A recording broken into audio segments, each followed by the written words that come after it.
Martinópolis, cidade bendita.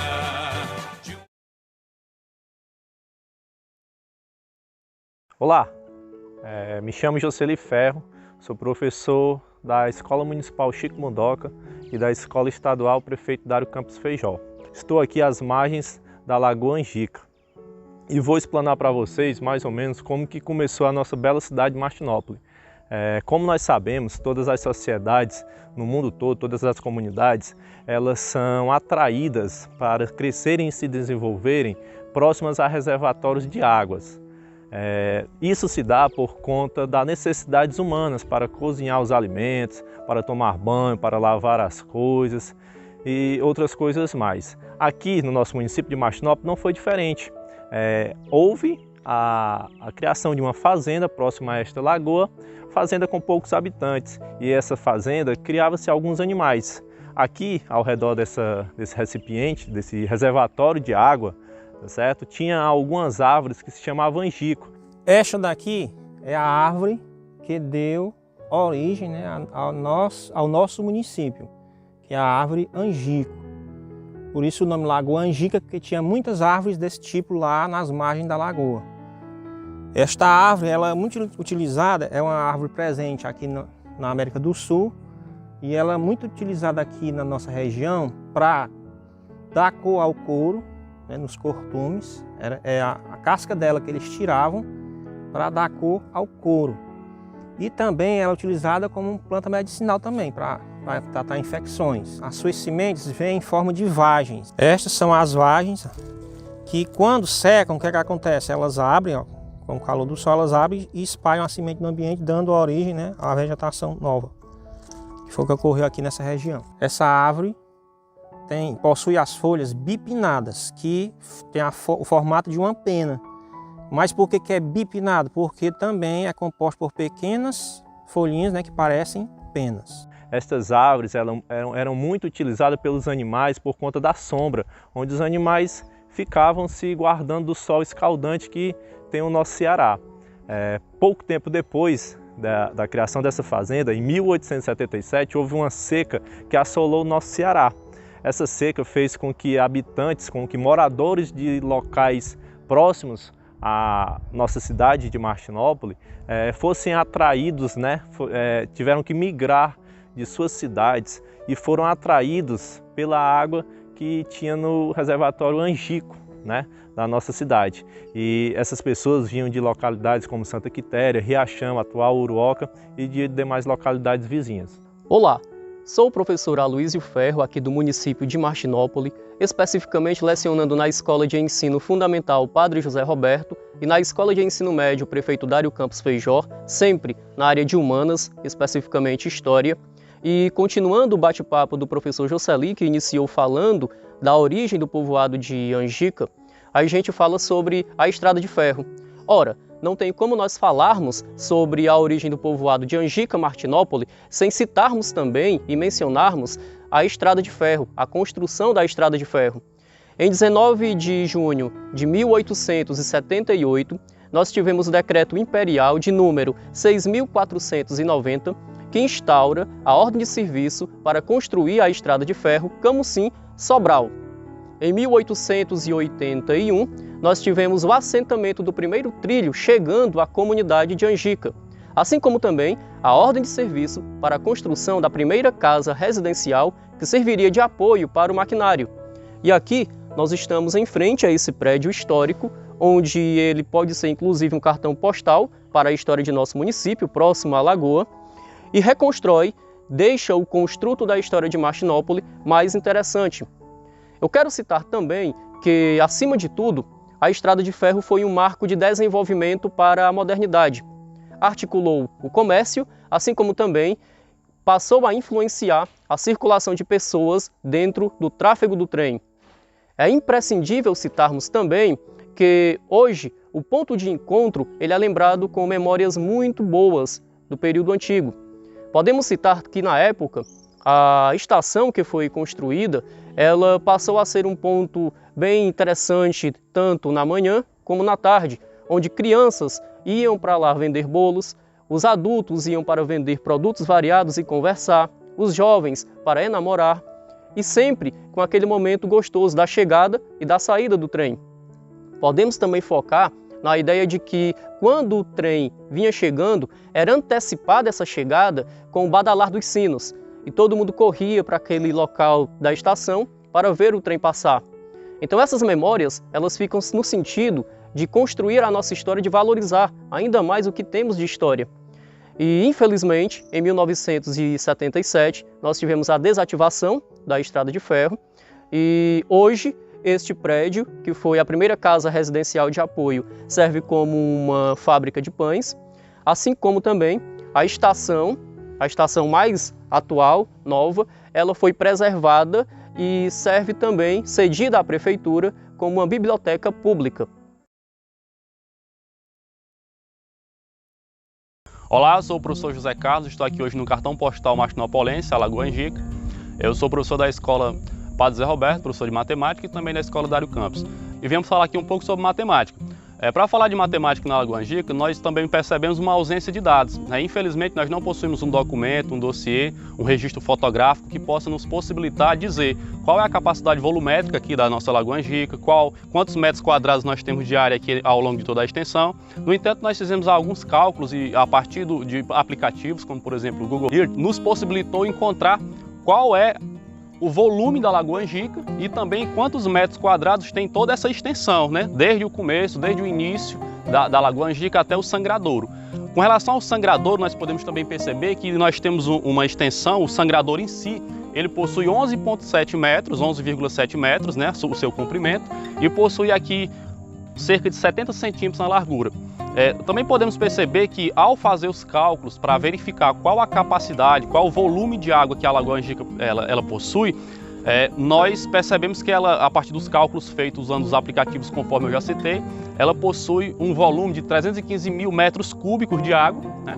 E possui também uma extensão, né, de 135 mil metros quadrados, né, de área em torno de toda a parte que envolve a Lagoa Angica. Sim, vale ressaltar que esses cálculos que foram feitos, eles são cálculos estimativos, né? Nós levamos em consideração aqui um aplicativo onde nós fizemos a visualização de cima, né, por meio do aplicativo que é um satélite, e aí nós conseguimos fazer essa estimativa de qual seria o volume, qual seria a capacidade de volume aqui, qual seria o volume de água da Lagoa Angica e qual seria a área.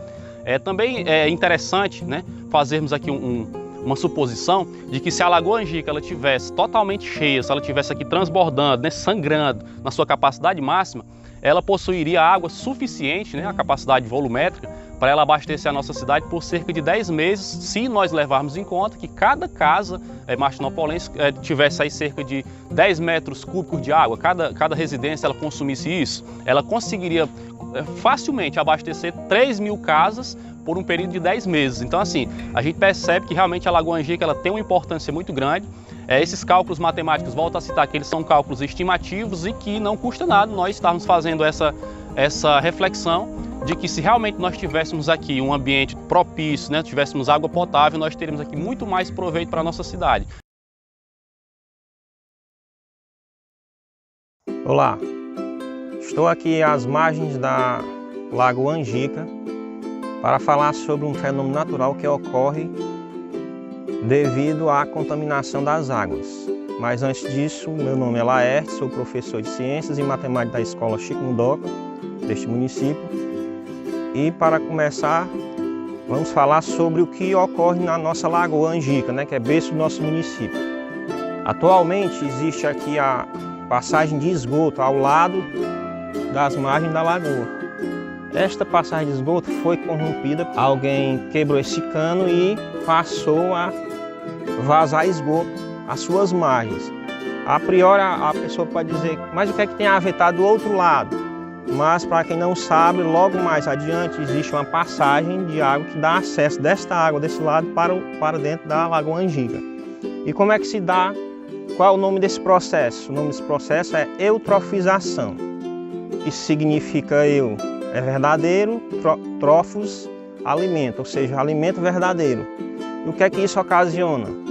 Como isso se trata de matéria orgânica nada mais é do que a alimentação para qualquer tipo de planta, inclusive as plantas aquáticas também. As bactérias decompositoras, aeróbias, vão começar o processo de decomposição dessa matéria orgânica.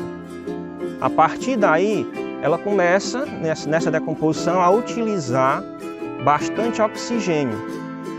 Em contrapartida, também há a proliferação de algas que vão cobrir a superfície da água, também empatando a passagem de luz, bloqueando a passagem de luz para a parte do subaquático, né?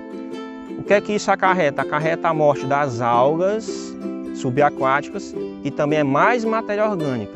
E como é que se dá o processo? A partir da decomposição, as bactérias vão liberar nitrato e fósforo, que são como alimentos para elas, e elas vão se multiplicar cada vez mais. Inclusive, nesse processo, há a absorção bastante de oxigênio e a saturação dessa absorção, que é o DBO, né? Tá certo? Esse DBO nada mais é do que o consumo excessivo de oxigênio. Quando ocorre a floração, que é a multiplicação das algas na superfície, elas vão bloquear a passagem de luz, impedindo com que as algas subaquáticas possam fazer fotossíntese, causando a morte delas. Isso aí já gera mais matéria orgânica. Depois disso tudo, o que é que vai acarretar o problema maior? Acarretar a morte de todos os seres vivos que dependem de oxigênio que estão nessa água, certo? Inclusive a morte dos peixes. Após a morte dos peixes, de todos esses organismos, o que é que vai ficar? Vão ficar apenas os micro-organismos anaeróbios, que são bactérias também, que são decompositores, porém, isso daí já é o final de todo o processo de eutrofização. Isso daí provoca aquele mau cheiro que tem nos corpos d'água. Continuando ainda sobre o processo de eutrofização, que o professor Laerte explicou muito bem agora há pouco, né? Eu sou o professor Leonardo, né, professor de Ciências e Biologia, vou continuar falando um pouco sobre esse processo e que, de certa forma, ele traz alguns problemas, né, para os ambientes aquáticos. Na realidade, a eutrofização é a poluição dos ambientes aquáticos, não é isso? Enfim, vocês podem notar aqui, por exemplo, as margens da nossa Lagoa Angica, né, que existe uma quantidade muito grande de plantas, diversidade de plantas, em vários locais, né? Certo, isso aí posteriormente a gente pode entender que seja uma coisa interessante, né? Vegetação é importante. No entanto, essa vegetação em excesso, daqui a pouco ela vai, né, morrer, e aí vai acontecer o mesmo processo que foi explicado agora há pouco, onde os micro-organismos vão se alimentar dessa quantidade de plantas que está muito grande, e aí, plantas aquáticas, e aí, novamente, o mesmo processo vai acontecer, né? O processo de eutrofização. Os micro-organismos vão se alimentar, né, dessa matéria orgânica, no caso já das plantas, não mais, digamos, lá do material que foi jogado, do esgoto, e aí vai gerar, né, quantidade de nitrato e fosfato, que certamente vai prejudicar esse ambiente, ok? É interessante a gente notar e frisar que a gente pode imaginar que esse processo ele é apenas artificial, mas não, é um processo natural. Existem dois tipos de eutrofização: eutrofização natural e eutrofização artificial, certo? No caso que nós estamos falando aqui, é no caso da eutrofização artificial, que é um problema já causado pelo homem quando os dejetos, ou seja, o esgoto é jogado, né, às margens, né, próximo a lagos, lagoas aí no Brasil todo. É um problema, além, né, dessa quantidade de vegetação em excesso na superfície e nas margens dos ambientes aquáticos, no caso aqui da lagoa. Outro problema também causado por conta disso, da eutrofização, é a baixa quantidade de oxigênio, né, como já foi falado, onde uma parte muito grande de peixes, né, principalmente peixes, vão morrer, e aí as pessoas que porventura se alimentam aqui desse ambiente, né, ou tiram seu sustento, aí vão já ficar prejudicadas. Na realidade, nós temos que aos poucos, né, entender ou procurar alguma forma de tentar minimizar esse processo. E nós temos poucas formas de fazer isso. A mais interessante, mais eficaz seria mesmo a instalação de uma ETE, no caso uma estação de tratamento de esgoto, que aí já jogaria, por exemplo, esse esgoto de forma mais saudável, digamos assim, e aí afetaria menos, né, os leitos de lagoas, rios, no caso aqui está afetando nossa lagoa. Pessoal, esse processo é um processo que pode prejudicar mais ainda, né, esse ambiente, e vai também prejudicar aqui as pessoas que gostam, por exemplo, de fazer sua caminhada, né, de fazer seu ciclismo aqui nessa região. Aqui a gente vê muitas pessoas transitando, né, aqui nessa região, na lagoa, principalmente quando está sangrando, né, as pessoas vêm tomar banho ainda, embora exista esse risco muito grande, esse perigo, né, porque nós sabemos que o esgoto está sendo jogado aqui dentro e juntamente com o esgoto tem muitas doenças podem também surgir e causar o mal a essas pessoas. E com o passar do tempo, a tendência é esse processo de eutrofização se desencadear na fase terminal, digamos assim, é onde a gente vai começar a sentir um certo odor, né, causado aí por bactérias anaeróbicas que estão na parte mais profunda da lagoa, por exemplo, e aí vocês vão notar, ou as pessoas vão perceber, né, que realmente é uma coisa muito chata, não dá para você caminhar tranquilamente, porque você vai sentir um mau cheiro, né? Isso é por conta do enxofre que é jogado, que essas bactérias produzem uma quantidade de enxofre aí jogado na atmosfera e causa esse odor, e aí vai acabar com o cartão postal, que é a nossa Lagoa Angica. A gente gosta tanto, né? Muitas pessoas, como já falei, gostam de frequentar aqui, e esse problema parece ser uma coisa pequena, né? Muitas pessoas imaginam até que está acontecendo essa eutrofização de forma natural, mas não é por um problema que há muito tempo, né, já vem acontecendo, e que nós, enquanto professores, né, e nós, enquanto munícipes, temos que ter o cuidado com o nosso ambiente. Olá, eu sou o professor Manuel Neto, ensino atualmente nas escolas Chico Mundoca, aqui na sede, e na escola Dr. Vicente Arruda, na localidade de Boa Vista. Aqui temos o prédio da estação de tratamento de esgoto do nosso município, né? Esse esgoto que vem de muitas casas aqui no nosso centro da cidade, e a função desta ETE, a sigla, né, para a estação de tratamento de esgoto, é justamente filtrar esta água poluída que vem das residências e liberá-la para uma outra fonte de água, mas de forma límpida, né? De forma que não agrida esses ambientes. Mas infelizmente esta estação de tratamento de esgoto está desativada, e isso contribui para que esse esgoto passe direto, sem nenhum tratamento, além desse esgoto vir das residências, também esse esgoto vem do nosso Hospital Imaculada Conceição. Então não está passando por esse tratamento que deveria ser feito neste prédio aqui que está logo atrás de mim. Então o ideal é primeiro reativar esta estação de tratamento de esgoto, manter ativa, porque não adianta só reativar se não tem as pessoas que fiquem, né, cuidando mensalmente, diariamente desse tratamento. Tem que ter esse cuidado, e além do mais não podemos esquecer de nós enquanto população. A gente tem que cuidar dos nossos ambientes. A lagoa, que é o nosso tema foco de hoje, do nosso trabalho de hoje, está inundada por poluição. A gente pode, se você andar nas proximidades, vai encontrar muita sujeira. E essa sujeira, infelizmente, é proveniente das nossas atitudes, das nossas más atitudes de não pegar um lixo e jogar no lugar certo, não é? Então, depende também de nós, além das autoridades do município, depende também de nós, enquanto população, cuidarmos desse bem tão maravilhoso que é a nossa lagoa, para que a gente consiga frequentá-la por mais vezes e admirar a beleza desse local histórico e maravilhoso. Nós vimos aqui durante todo esse processo que já foi falado aqui por outros grandes profissionais, são professores da nossa cidade, são nascidos aqui na nossa cidade, né? São cidadãos da nossa cidade. Nós queremos alertá-los para os problemas que nós relatamos durante toda essa gravação, né? Que foram, na parte histórica, infelizmente uma deficiência de registro, né, dentro da nossa cidade com relação à história do nosso município, que a gente sabe, infelizmente, é muito pouco, e a gente se contenta com isso, infelizmente. Na parte da matemática, nós não temos dados que informem com tamanha precisão da área da nossa lagoa, na verdade, nem qual é o volume preciso, tanto que a gente precisou procurar dados por estimativa para que nós chegássemos aos números apresentados, e também os problemas ambientais e ecológicos da lagoa, tá? Então, Gostaria de agradecer a todos eles que participaram desse belíssimo projeto e desejar um feliz aniversário para o nosso município, que é tão maravilhoso, que é tão querido e que merece ser melhor cuidado por todos nós. Martinópolis, cidade bendita, de um passado feliz a sorrir. Cada dia tu és mais bonita, no afã de um belo porvir. Carnavais, ó fonte produtora, sustentáculo de um povo valente.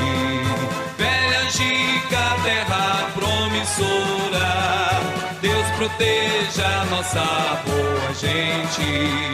Matinais com voz da passarada, sol poente vislumbra a visão. Mangueirais que balançam ao vento, farinhadas que alegram o sertão. Martinópolis, cidade bendita.